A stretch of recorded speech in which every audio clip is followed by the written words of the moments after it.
მოგესალმებით უყურებთ შემკარგებო, ეს არის თემურ გვარაძე, ეს კი ჩემი შემდეგი ვიდეო. მოგეწონათ თამბნეილი? ხო მაგარი კლავიატურა.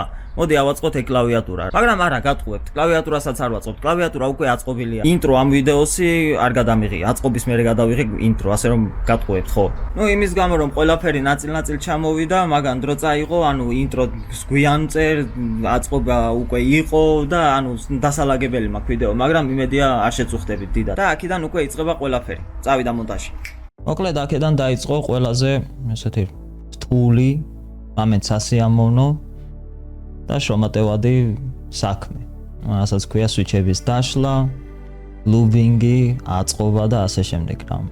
ეს პრობლემას დიდად არ წარმოადგენდა, რამე თუ ანუ ღამე იყო, შუა ღამის 3 საათი არის თუ რაღაცა, 2-3 საათი არის. წყნარი მუსიკები მაქვს ფონზე ჩართული და ნუ ნელ-ნელა ვსწავლობდი რა, როგორ გამიხსნა სვიჩი.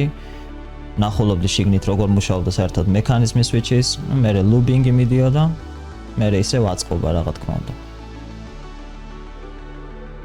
ნუ თავიდან ძალიან მაგრად მეშინოდა, იმიტომ რომ ნუ არ ვიცოდი თვითონ როგორ იხსნებოდა, როგორ იკეტებოდა, მაგან ყველას დიდი დრო წაიღო, ანუ თავიდან უფრო ფრთხილობდი რა, იმიტომ რომ არ მინდოდა უბრალოდ რომ სვიჩი დამეზიანებინა, ან გამეფუჭებინა, ან გამეტეხა რაღაცა, ნამდვილად არ მაწყობდა. მიუხედავად იმისა, რომ ანუ 68-ზე მეტი სვიჩი მქონდა რა, მაგრამ აქედან რამოდენიმე უარგისი აღმოჩნდა რა.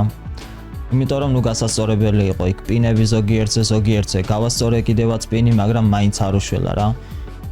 სანამ სვიჩს გავხსნედი, ჯერ პინს ვასწორებდი, მერე ვხსნიდი სვიჩს, ვიღებდი საჭირო ნაწილებს და სათითაოდ მერე უსმევდი ლუპს რა, მაგრამ ისიც უნდა გამეთვალისწინებინა, რამდენ ლუპს წაუსმევდი რა.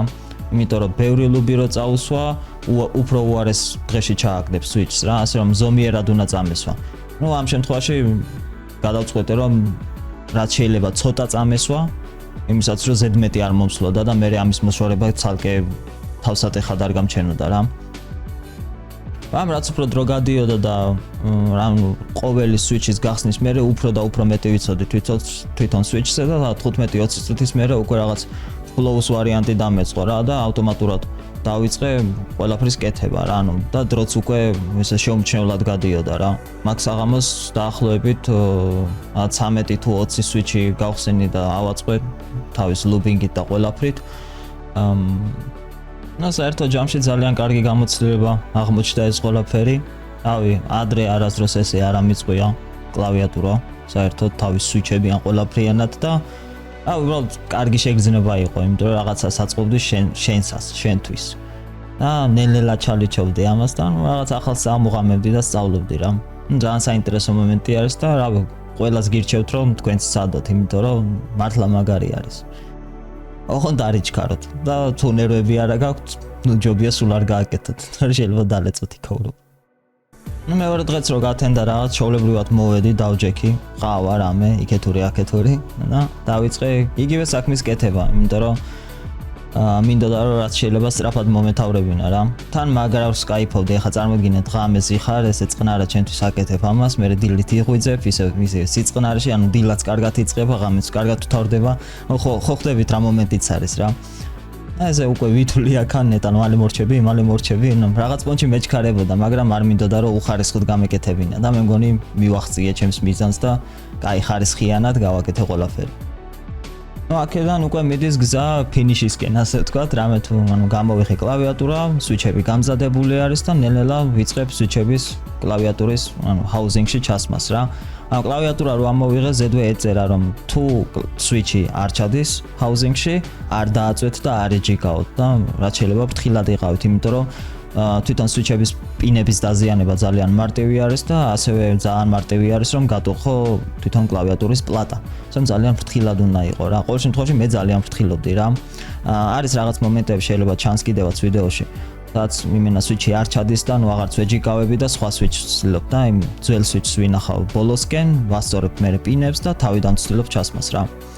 ერთადერთი რაც ვერ გავითვალისწინე არის ის რომ თვითონ სვიჩები არ არის გამჭვირვალე, რამე თუ ეს არის გატერონ ბლეკები, ამაში RGB განათება საერთოდ თითქმის არ გამოდის, რაც ნიშნავს იმას, რომ თვითონ კლავიატურაზე და ღილაკებზე, ასე ვთქვათ, კლავიშებზე აღარ მექნება RGB განათება მაგრამ აქ ძირითადი მიზანი იყო, რომ თვითონ კლავიატურას ქონოდა მაქსიმალურად სასიამოვნო და კარგი ხმა.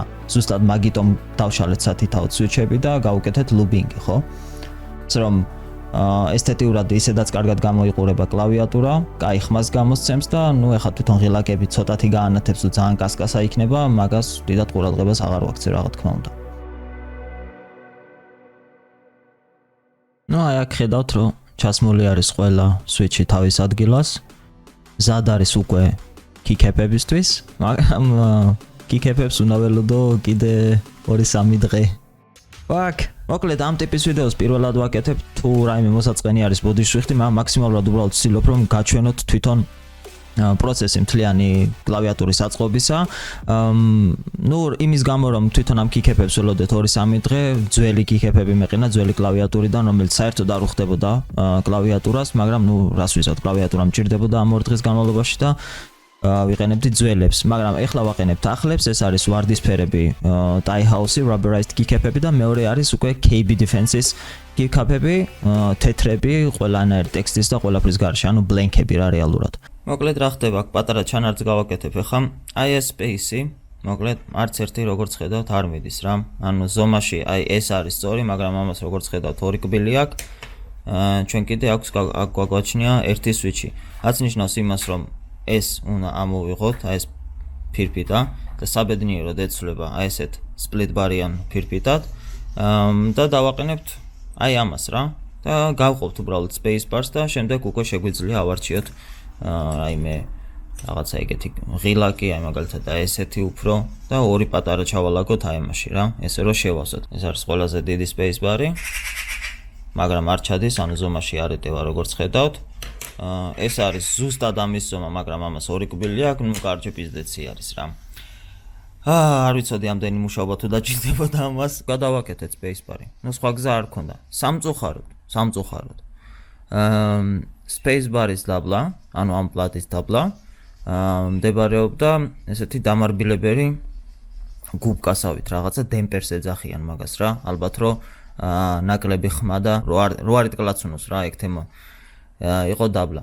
ამ დაწებებული იყო აი ეს დამარბილებელი ხმის რაღაც არნახული წებოთი. ძლივს ავაცა, დავამატოთ ეს სვიჩები აქა. მერე ამეებზე უკვე წავა რაღაცა ესეთი ღილაკები. მე დაახლოებით ესე იქნება ორი ცალი აქა. ესე და აქ იქნება ერთკბილიანი რა. ვაიმე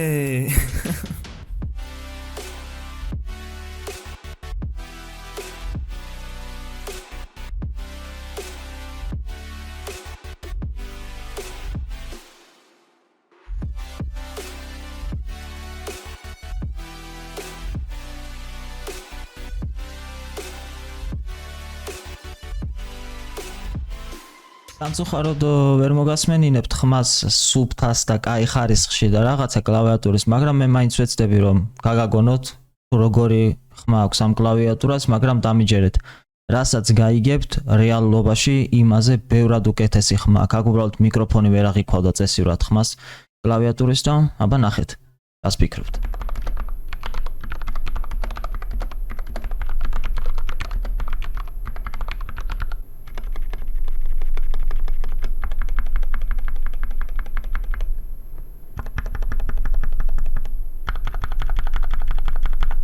დავასრულეთ ჩვენი კლავიატურა, მარტივად გეტყვით ყველაფერს, ცოტა გული დამწყდა იმაზე რომ ვარდისფერი კიკეპები არის და არა იასამნისფერი, თუმცა იასამნისფერი მინდოდა მე ჩემთვის, მაგრამ არ ქონდათ მაღაზიაში, ამას კიდე 2 თვე უნდა დავლოდებოდი და ამის დრო და ნერვები უკვე აღარ მქონდა რა, 2 თვე კიდე ცალკე კიკეპებს ელოდე, ხო არ გადაობ რა. თუმცა მინდოდა რომ იასამნისფერი მწვანეში ყოფილიყო ეს სეტაპი. ნუ არ გამოვიდა, მაგრამ ვარდისფერი მწვანეშიც წავა რა, ნორმალური არის. ნუ მწვანეს იმიტომ გულისხმობ რომ ანუ განათებას გულისხმობ რა, თვითონ ღილაკებს არა. ღილაკები თეთრში უნდა ყოფილიყო რა. ნუ ღირდა თუ არა, კი ღირდა, გამოცდილებად ღირდა, რაღაც ახალი ვისწავლე მაგისთვის ღირდა და ძალიან კარგი typing experience არის რა.